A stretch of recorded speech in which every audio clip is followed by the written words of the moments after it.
Hi everyone, this is Sneha. Welcome back to the channel. Hope you all are good. देखिए previous video के अंदर हम लोगों ने money creation bye commercial banks discuss करा था, जिसे हम credit creation bye commercial banks भी बोलते हैं, which is very very very important topic of your course. मतलब वहाँ से तो फॉर श्योर क्वेश्चंस आने ही हैं। तो अगर आपने वो वाला वीडियो नहीं देखा है तो please first go and watch that, link is given in description box. So आज हम लोग डिस्कस करने वाले हैं central bank and its functions. So without wasting any time let's start.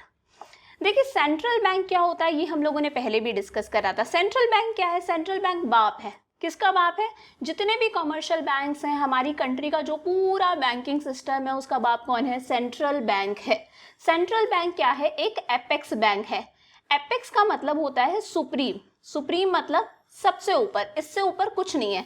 तो सुप्रीम बैंक है जो कि कंट्रोल करता है और रेगुलेट करता है हमारी कंट्री के पूरे बैंकिंग सिस्टम को और मॉनेटरी स्ट्रक्चर को। सेंट्रल बैंक एक ऐसा बैंक है जो कंट्री के सारे बैंक्स को रेगुलेट करता है, कंट्रोल करता है, डायरेक्ट करता है कि भाई उन्हें किस तरह से काम करना है। प्लस कंट्री में पैसे से रिलेटेड जितनी भी एक्टिविटीज़ हैं उन सबको मेंटेन करके चलने का काम भी किसका है? सेंट्रल बैंक का। अब थोड़ी सी ज्ञान की बात, इंडिया के सेंट्रल बैंक का नाम क्या है? Reserve bank of India. पता है आप सबको, हम लोगों ने डिस्कस करा था। क्या नाम है? Reserve bank of India. कब इस्टेब्लिश हुआ? 1 अप्रैल 1935। इसको कौन सा एक्ट गवर्न करता है? कौन सा एक्ट इसे रेगुलेट करता है? Reserve bank of India act 1934। कहाँ इसका ऑफिस फर्स्ट सेटअप हुआ था? कोलकाता के अंदर सेटअप हुआ था 1935 में। बाद में 1937 में इसे परमानेंटली शिफ्ट कर दिया गया। कहाँ? मुंबई के अंदर। ये सब हमारी ज्ञान की बातें हैं जो किस में आ सकती हैं? आपके एमसीक्यू क्वेश्चंस के अंदर पूछी जा सकती हैं। तो सेंट्रल बैंक कौन सा बैंक है? जो कंट्री के पूरे बैंकिंग सिस्टम को कंट्रोल करता है, सारे बैंक्स को रेगुलेट करता है कि वो सही से काम कर रहे हैं या नहीं कर रहे। प्लस पैसे से रिलेटेड जितनी भी एक्टिविटीज़ हैं, पूरे मॉनेटरी स्ट्रक्चर को कंट्रोल करने का काम किसका है? सेंट्रल बैंक का। इंडिया का central bank reserve bank of India. कौन सा एक्ट गवर्न करता है? Reserve bank of India act 1934। कब सेटअप हुआ? 1 अप्रैल 1935। कहाँ सेटअप हुआ? कोलकाता में। 1937 में इसका ऑफिस कहाँ सेटअप कर दिया गया? मुंबई के अंदर। तो अब हम लोग डिस्कस करते हैं functions of central bank. Functions of central bank, देखिए आरबीआई जो हमारा सेंट्रल बैंक है वो बहुत सारे फंक्शंस परफॉर्म करता है, तो उसी के फंक्शंस हम लोग डिस्कस कर लेते हैं। तो फर्स्ट फंक्शन है इशू ऑफ करेंसी। देखिए करेंसी इशू करने का काम कंट्री में सिर्फ और सिर्फ कौन करता है? Central bank. मतलब हमारी कंट्री की करेंसी इशू करने का काम किसका है? आरबीआई का। तो the central bank has the sole right to issue currency. Sole क्यों? क्योंकि ये राइट सिर्फ किसके पास में है? सेंट्रल बैंक के पास में। These notes circulate throughout the country as legal tender money. देखिए सेंट्रल बैंक आरबीआई जो मनी इशू करता है वो हम सभी को एक्सेप्ट करनी पड़ती है। मतलब वो नोट्स हम एक्सेप्ट करने से मना नहीं कर सकते, इसीलिए इस मनी को क्या कहते हैं? Legal tender money. हालांकि अब ये नहीं है कि ऐसा अगर सेंट्रल बैंक मनी इशू कर रहा है तो वो कितनी भी मनी इशू कर दे।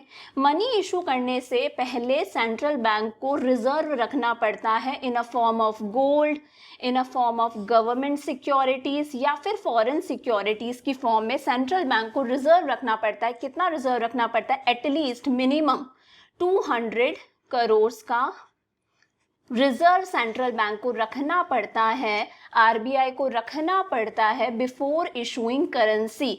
उसमें से 115 करोड़ किस फॉर्म में होना चाहिए? गोल्ड की फॉर्म में। तो ये बहुत सारी ज्ञान की बातें हैं जो आपको एमसीक्यू पॉइंट ऑफ क्वेश्चंस के लिए पता होनी चाहिए कि सेंट्रल बैंक सिर्फ और सिर्फ क्या कर, सेंट्रल बैंक ही है जो सिर्फ और सिर्फ क्या इशू कर सकता है? करेंसी। इसके थ्रू इशू करी हुई करेंसी को क्या कहते हैं? Legal tender money. हालांकि मनी करेंसी इशू करने से पहले सेंट्रल बैंक को रिजर्व रखवाना पड़ता है। कितने का? 200 करोड़ का। उसके अंदर से 115 करोड़ किस फॉर्म में? गोल्ड की फॉर्म में। बाकी जो भी गवर्नमेंट सिक्योरिटीज है या फॉरेन करेंसी है उस फॉर्म में हो सकता है।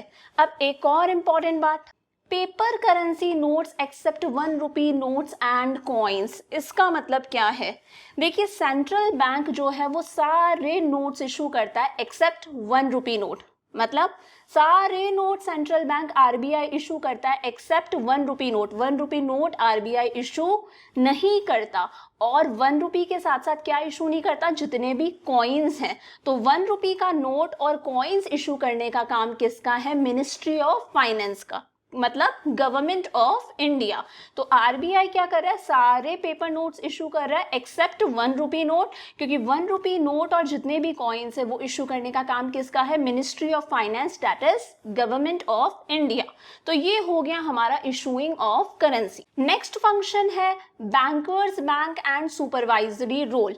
जिस तरह से हमारे बैंक्स कौन है, कमर्शियल बैंक्स है। अगर हमें पैसा चाहिए, अगर हमें लोन चाहिए, हम कहाँ भागते हैं, कमर्शियल बैंक्स के पास में, SBI, HDFC, ICICI, yes bank वगैरह। अगर हमें हमारा पैसा डिपॉजिट करवाना है तो हम कहाँ भागते हैं, कमर्शियल बैंक्स। उसी तरह से कमर्शियल बैंक्स का बैंक कौन है, आरबीआई। मतलब ये कौन है, पब्लिक। पब्लिक का बैंक कौन है, कमर्शियल बैंक्स, एसबीआई वगैरह। और कमर्शियल बैंक्स का भी बैंक कौन है, RBI, reserve bank of India. इसीलिए इसे क्या कहा गया है, बैंकर्स बैंक। मतलब बैंक्स का भी बैंक और साथ में सुपरवाइजरी रोल भी प्ले करता है।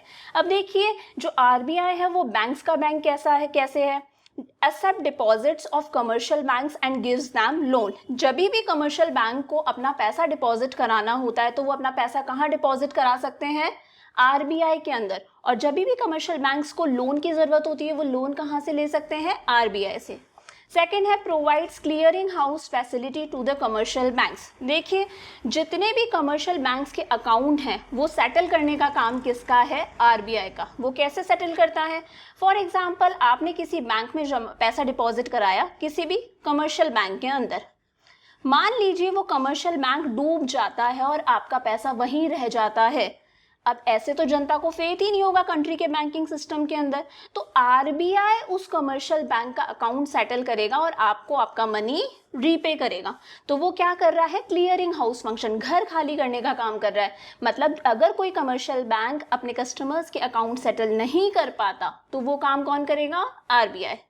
और एज अ सुपरवाइजरी रोल वो क्या प्ले करता है, it ensures commercial banks follow directions of central bank. अब वो भाई सुपरवाइज भी कर रहा है, मतलब चेक कर रहा है, ऊपर से देख रहा है कि कमर्शियल बैंक्स जो हैं वो सेंट्रल बैंक मतलब आरबीआई चेक कर रहा है कि कमर्शियल बैंक आरबीआई का कहना मान रहे हैं या नहीं, आरबीआई की डायरेक्शंस को फॉलो कर रहे हैं या नहीं, क्योंकि वो कौन है, पापा है, बैंक्स का पापा।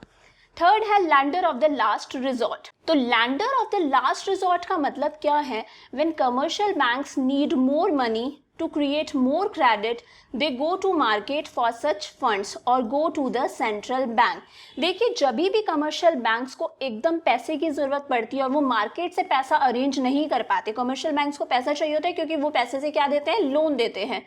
पहले वो मार्केट से देखते हैं, अगर मार्केट से उन्हें पैसा अवेलेबल नहीं है तो एट लास्ट वो कहाँ जाते हैं, reserve bank of India.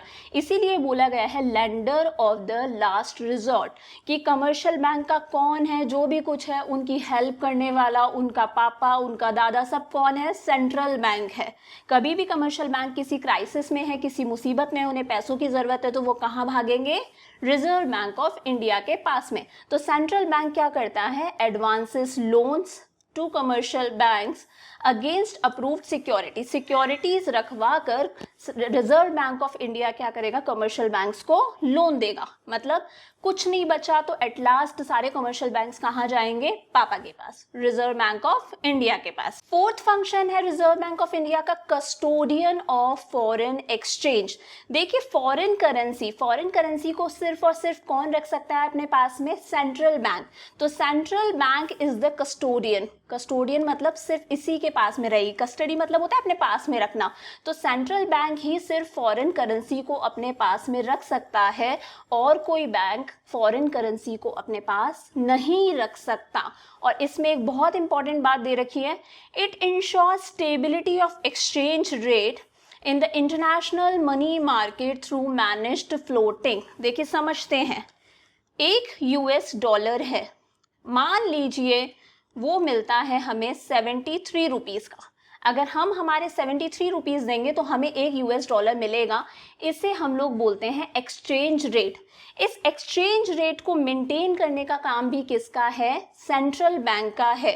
For example ये यूएस डॉलर महंगा हो जाता है, जो यूएस डॉलर हमें 73 रुपीज़ में मिल रहा था, मान लीजिए वही यूएस डॉलर हमें मिलने लग जाए 80 रुपीज़ के अंदर, मतलब यूएस डॉलर महंगा हो गया, पहले 73 में मिल रहा था, अब 80 रुपीज़ दे के मिल रहा है। तो ये सारा मैनेज करने का काम, इसे ऊपर नीचे करने का काम भी किसका है? सेंट्रल बैंक का। कैसे करेगा? जो आरबीआई के पास में यूएस डॉलर रखा हुआ है उसे वो मार्केट में क्या कर देगा? रिलीज कर देगा। आरबीआई के पास में जो यूएस डॉलर रखा है उसे वो मार्केट में क्या कर देगा? रिलीज कर देगा। ठीक है, जैसे ही मार्केट में रिलीज करेगा, मार्केट में यूएस डॉलर की सप्लाई क्या हो जाएगी? इंक्रीज। जैसे ही सप्लाई इंक्रीज होगी, यूएस डॉलर क्या हो जाएगा? दोबारा सस्ता। जो यूएस डॉलर महंगा होके 80 रुपीज़ में मिलने लगा था वो दोबारा उसी प्राइस में अवेलेबल होने लग जाएगा। इसे ही हम लोग कहते हैं मैनेज्ड फ्लोटिंग।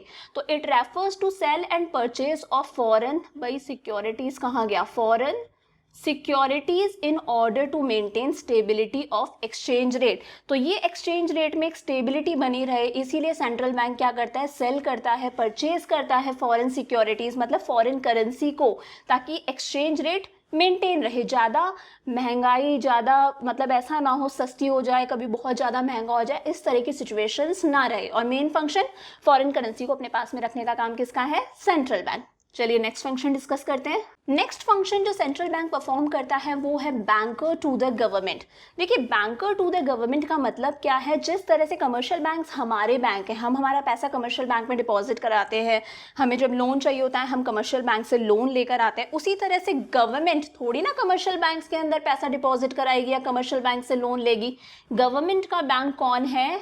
आरबीआई। गवर्नमेंट का बैंक कौन है? RBI।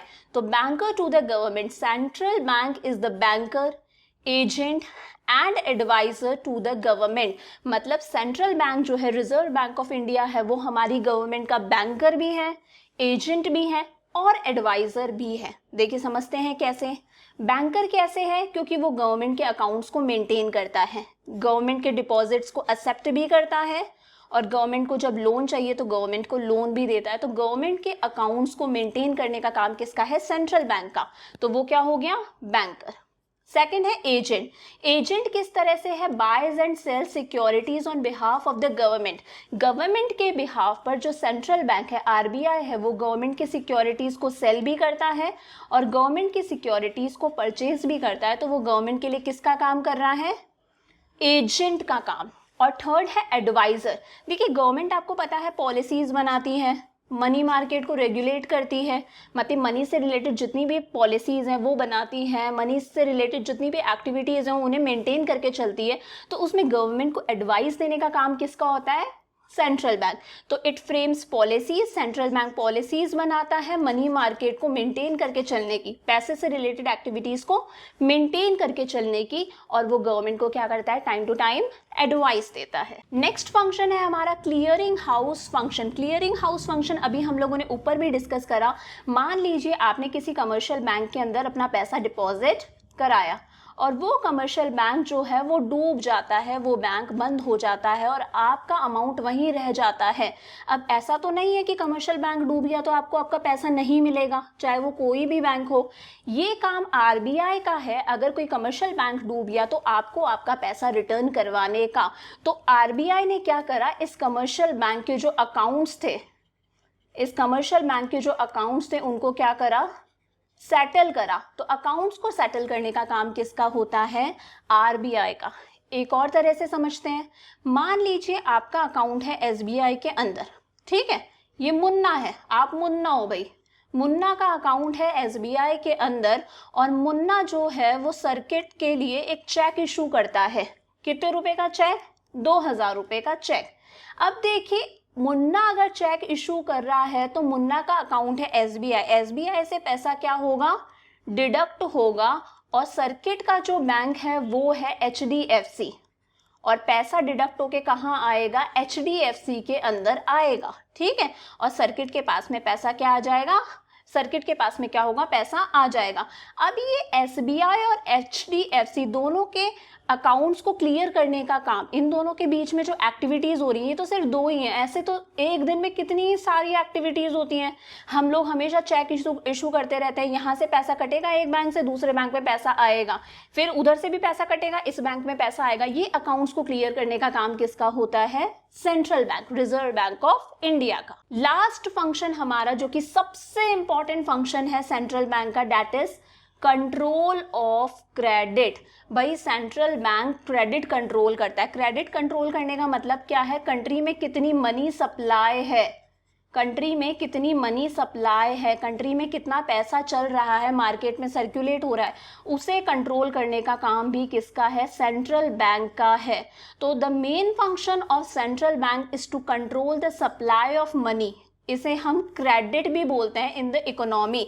कंट्री में कितना पैसा मार्केट में चल रहा है, इस पैसे को बढ़ाओ, इस पैसे को कम करो, जो पैसा सर्कुलेशन में है उसे कंट्रोल करने का काम भी किसका है, सेंट्रल बैंक का है। तो supply of money is increased और decreased by regulating credit creation in the economy. और इसे कभी सप्लाई को बढ़ाना है, कभी कम करना है, ये सारा काम किसका होता है, सेंट्रल बैंक। मान लीजिए कंट्री के अंदर मनी की सप्लाई ज़्यादा है, मनी सप्लाई ज़्यादा है, लोगों के पास में बहुत पैसा है, आप सबकी जेब एकदम भरी हुई है, मस्त भरी हुई है। अरे जेब भरी हुई है तो मॉल जाने से पहले पूछोगे कि भाई कुछ बार्गेनिंग वगैरह करोगे? मॉल जाओगे और जो चीज़ें हैं उन्हें देख के, कभी प्राइस टैग देख के थोड़ा घबराओगे? नहीं घबराओगे। क्यों? क्योंकि पॉकेट क्या है, भरी हुई है, एकदम पॉकेट टाइट है। ये भी ले लो, ये भी ले लो, ये भी ले लो, प्राइस राइज नहीं देखोगे, सीधे बिलिंग करवाओगे। क्यों? क्योंकि जेब भरी हुई है। अब अगर आपकी जेब भरी हुई है मतलब आप डिमांड कर रहे हो, जम के डिमांड कर रहे हो, सब लोग डिमांड कर रहे हैं, पूरी कंट्री में मनी सप्लाई ज़्यादा है, सब लोग डिमांड कर रहे हैं क्योंकि लोगों के हाथ में क्या है, पैसा है। पैसा है, जेब भरी हुई है, डिमांड ज़्यादा करोगे तो ऑब्वियस सी बात है चीज़ों की प्राइजेस क्या होंगी, इंक्रीज हो जाएंगी। प्राइजेस के इंक्रीज होने को बोलते हैं इन्फ्लेशन, जो कि गलत है। अगर इन्फ्लेशन होगा तो सेंट्रल बैंक सोचेगा भाई लोगों की जेब भरी हुई है, लोग बहुत डिमांड कर रहे हैं, लोगों के हाथ में बहुत पैसा है, तो इस मनी की सप्लाई को क्या कर दो, कम कर दो। तो इन्फ्लेशन के टाइम पर आरबीआई क्या करेगा, सप्लाई ऑफ मनी को कम कर देगा। वहीं डिफ्लेशन है, डिफ्लेशन मतलब लोगों के हाथ में पैसा नहीं है, लोगों के हाथ में पैसा नहीं है तो लोग डिमांड नहीं करेंगे। मान लीजिए आपकी पॉकेट में पैसा नहीं है, आपकी पॉकेट मनी एंड होने को आई, आप डिमांड नहीं करोगे, अब आप पिज़्ज़ा बर्गर पेस्ट्रीज खाना कम कर दोगे। जब सब लोग डिमांड नहीं करते तब धीरे धीरे प्राइसेस क्या हो जाती हैं, डाउन चले जाती है, क्योंकि शॉपकीपर्स को लगता है कोई डिमांड ही नहीं कर रहा, तो हमारी प्राइस गिरा के देखते हैं, क्या पता प्राइस कम करने से डिमांड बढ़े, तो प्राइसेस क्या हो जाएंगी, डिक्रीज हो जाएंगी। जब प्राइसेस डिक्रीज होती हैं उसे बोलते हैं डिफ्लेशन।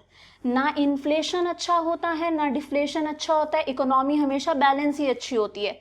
तो डिफ्लेशन है क्योंकि लोग डिमांड नहीं कर रहे। डिमांड क्यों नहीं कर रहे? क्योंकि लोगों के हाथ में पैसा नहीं है। अब सरकार सोचेगी, आरबीआई सोचेगा कि क्यों ना मनी की सप्लाई को बढ़ा दिया जाए, तो डिफ्लेशन के टाइम पर मनी की सप्लाई को इंक्रीज कर दिया जाएगा। ये मैंने बहुत छोटा छोटा और बहुत शॉर्ट में बताया आपको कंट्रोल ऑफ क्रेडिट, क्योंकि कंट्रोल ऑफ क्रेडिट हमारे पूरी मनी एंड बैंकिंग का क्या है, लास्ट टॉपिक है। और इस टॉपिक को हम हमारी नेक्स्ट वीडियो में डिस्कस करने वाले हैं बहुत ही अच्छे से, क्योंकि ये बहुत ही इम्पॉर्टेंट टॉपिक है। तो इसे हम लोग लास्ट हमारी जो वीडियो होने वाली है इस चैप्टर की, जो नेक्स्ट वीडियो है आपकी, उसमें डिस्कस करेंगे कंट्रोल ऑफ क्रेडिट, जो कि एक अलग से टॉपिक है आपके कोर्स का, which is going to be very important. So आज के लिए बस इतना ही। हम लोगों ने डिस्कस कर लिया सेंट्रल बैंक क्या होता है, सेंट्रल बैंक के फंक्शंस क्या होते हैं। अगर वीडियो आप अभी तक देख रहे हो और वीडियो आपको अच्छा लगा तो प्लीज़ वीडियो को लाइक करो, चैनल को सब्सक्राइब करो, बेल आइकन को प्रेस करो ताकि आपको इमीडिएटली नोटिफिकेशंस मिलते रहें। प्लस मोस्ट इंपॉर्टेंटली अपने दोस्तों के साथ में जितना शेयर हो सके उतना वीडियो को शेयर करो। And if you are having any query then please write in comments. So see you in the next video. Bye for now.